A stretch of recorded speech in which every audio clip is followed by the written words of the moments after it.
रमेश का एक छोटा सा परिवार था जिसमें एक खूबसूरत पत्नी और दो प्यारे बच्चे थे। उसकी पत्नी और बच्चे हर हाल में खुश थे, लेकिन रमेश उन्हें जिंदगी के सारे ऐशो आराम देना चाहता था और इसके लिए वह प्रतिदिन 12 घंटों से भी अधिक काम किया करता था। दिन भर ऑफिस में काम करने के साथ साथ वह सुबह और शाम ट्यूशन सेंटर में ट्यूशन भी पढ़ाया करता था। वह सुबह सुबह घर से निकल जाता और आधी रात के बाद ही घर लौटता। बच्चे के लिए उसका चेहरा देखना मुहाल था, क्योंकि सुबह सवेरे उसके घर से निकलते समय बच्चे सोते रहते और देर रात तक घर में कदम रखने से पहले ही सो चुके होते। हाँ, रविवार को वो ज़रूर घर पर होता, लेकिन उस दिन भी वह किसी न किसी काम में व्यस्त ही रहता और उसका सारा समय परिवार के साथ ना बीतकर उसी काम में बीत जाता।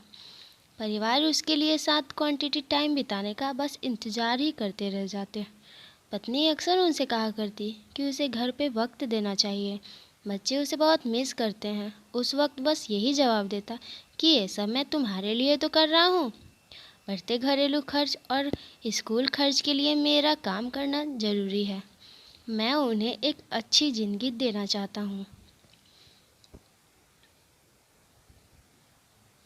रमेश की यह दिनचर्या वर्षों जारी रही। वह यूं ही परिवार को अनदेखा कर कड़ी मेहनत करता रहा। इसका प्रतिफल भी उसे मिला। उसे प्रॉपर्टी प्राप्त हुई, आकर्षण वेतन मिलने लगा, परिवार अब बड़े घर में रहने लगा। खाने पीने और अन्य सुविधाओं की उसे कोई कमी नहीं रह गई। लेकिन रमेश का यूं ही काम करना जारी रहा। वह अधिक से अधिक पैसे कमाना चाहता था।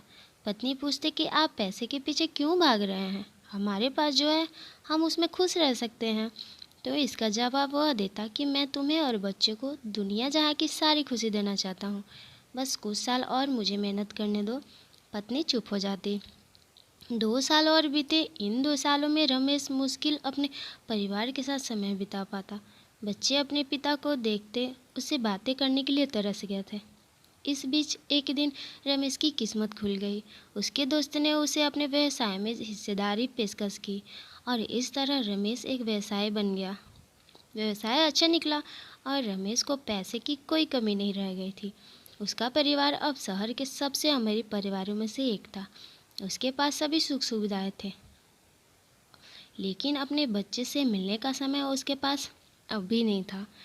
अब तो वह मुश्किल से ही घर पे रह पाता। उसका अधिकांश समय बाहर ही बिजनेस के काम में बीत जाता।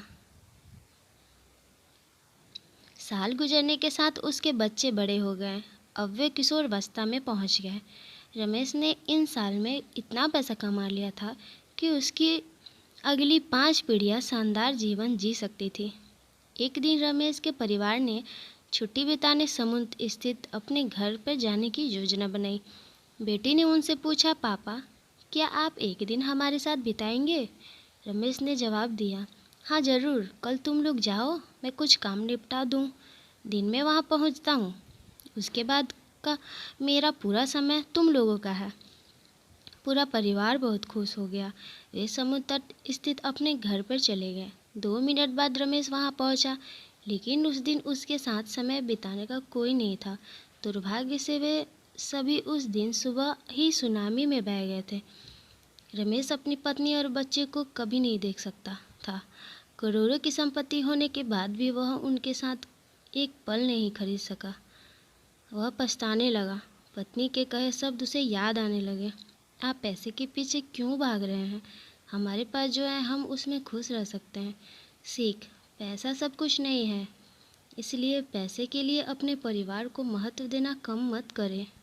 पैसा खो देने के बाद फिर से कमाया जा सकता है, लेकिन अपनों को खो देने के बाद दोबारा वापस नहीं पाया जा सकता। अगर ये स्टोरी थोड़ी सी भी अच्छी लगी हो